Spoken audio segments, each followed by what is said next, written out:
Defining an Apex class. So first of all, let's understand, what is an Apex class. So in Apex, you can define top level classes, okay, also called as outer classes, as well as inner classes, okay. That is a class defined within another class, okay. So a class usually holds your variables and methods. So if you have multiple methods, you put those methods inside the class. So for your understanding, a class can be a container for your variables and method. That's where you write the class. That's where you write the code. And when you want to refer to the method, you actually can refer it through the class. Okay. So that is the thing. Now, what do I need for defining a class, or what does a class contain? A class contains name of the class, of course. Pretty much like a method has a method name, so class has got a class name. For class also, you need to define access modifier, which would primarily define whether a class is private, public, or global. Okay, let's understand what does it mean. So in class, you don't have this concept of protected. For method, there was a protected method also. For class, you just have private, public, global classes. So what does private class mean? Private declares that this class is only known locally. Okay. Now, what does that mean?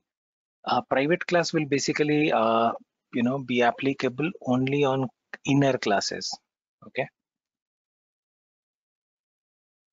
let's say you have one class and inside this there is another class. Okay, now this class can be private, and if it's a private class, it will be only known locally, which means within the parent class. Okay, the outermost class cannot be private, it has to be public, because that is already in that outer space where it will be required to. If I make this private, then does not make any sense, right? So you cannot make the outermost class, any outermost class, as private. Only inner classes which are within another classes, those can be made private. Okay, so that is a concept. Okay, now public class declares that this class is visible in your application or namespace. So most of the classes that you are going to work with will be public classes. These public classes will be known within your application or the namespace that you're using. And then comes the global class. So global concept is pretty similar to the global method concept here. So global classes basically are declared. This declares that this class is known by all Apex code everywhere, not just the Apex code in the same application. Which means it can be it can be retrieved, or it can be used, or it can be accessed from external applications as well, not just your Salesforce, not just from your Salesforce application or from that particular namespace. Okay, from outside applications also it can be accessed. So again, the concept remains same. If you are building something for your integration purpose, then you usually will go ahead with a global class. Okay, so that is the thing. That's about the access modifiers. And now, while you're defining the class, there are a few other keywords that you need to work with, or you need to use while defining the class. So what are those keywords? So while defining the class, one is this class keyword that you have to use. Okay, so it's like this: public class C1. So this is the name of the class C1. Public is the access modifier, and this is the class keyword. So while defining the class, you have to use this keyword. It was not there in case of a method. Okay, but in class, when you're defining, you define it like this: public class and then whatever name of the class. So public is the access modifier. You have to use the class keyword, and then you define the class name. Okay, then we have another keyword, and this class keyword is required. I mean, this is a mandatory one. Every time you're defining a class, you have to use this keyword. Okay, then you have another keyword called with sharing. Okay, this is an optional keyword. You may or may not use it. What does this mean? When declaring a class, to ensure that the sharing rules for the current users are not or are enforced with sharing. Okay, this basically means with sharing means the sharing rules of the current user are enforced. Okay, so let me help you understand this. The Apex code that you write and the Apex code, when it gets executed, it actually gets executed on a system mode. Okay, so what does that mean? So when I say it gets executed in the system mode, uh, which basically means that it does not take into consideration that it is being executed by a particular user, or what the user can do or cannot do. So by default your Apex code runs in a system mode. Okay, which means it would not take into consideration that who is executing and what level of access that particular user has got that. Okay, but we may not always work that ways. Sometimes you may want to enforce the users permissions, which what the user is capable of doing and not, right? So if you want to enforce the user sharing rules and all, then you need to use with sharing keyword. Okay, so this is how you define it.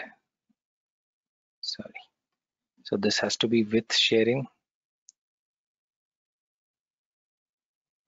Yeah, yeah, public with sharing class. So this is how you define this. uh, so when declaring a class, to ensure that sharing rules of the current users are enforced, if you want to enforce the sharing rules of the current user, then you should use the with sharing keyword.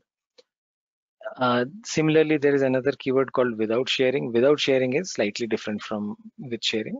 So this will ensure that the sharing rules of the current user are not enforced. Okay. Now, so if you want to create an Apex class now, let's say you've created an Apex class, and this Apex class will go and update an opportunity record. Okay, that's what your Apex class does. Now, if you want the class to work, as expected, and not take into consideration any of the sharing rules, then you just leave it as without sharing, or if you don't mention anything, by default it is without sharing only. So it will run on system mode, it will go and make the changes on opportunity.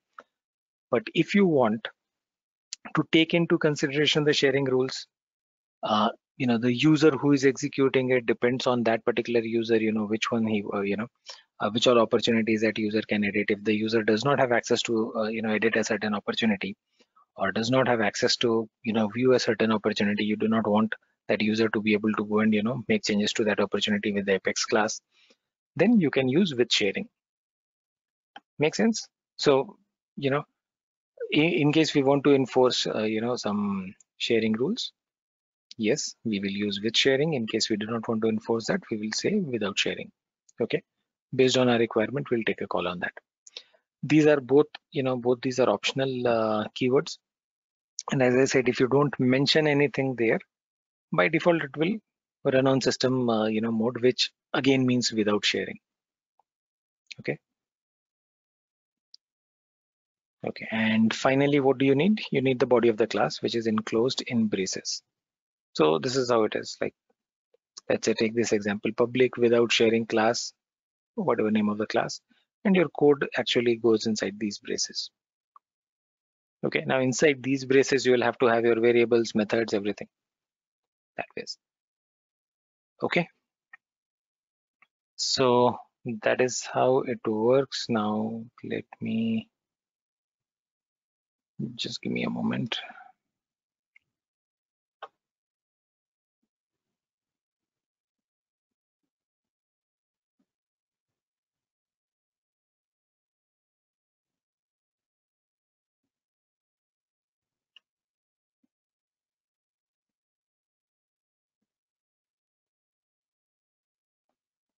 Okay,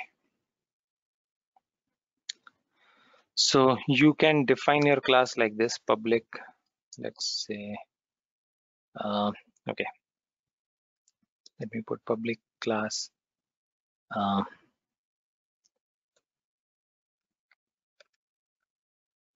create records.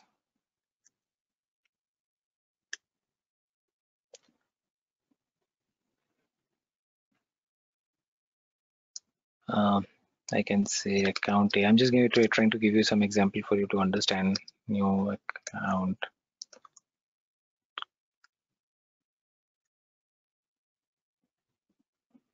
Contact C equals new contact. Okay, now I would say public ID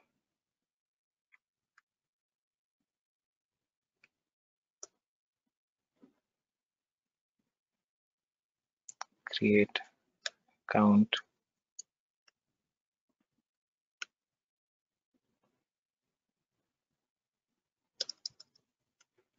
insert a return a.id.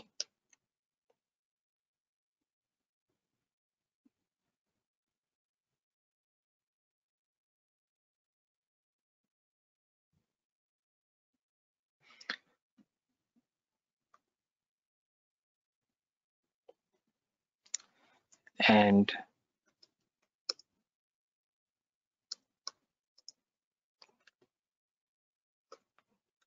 create contact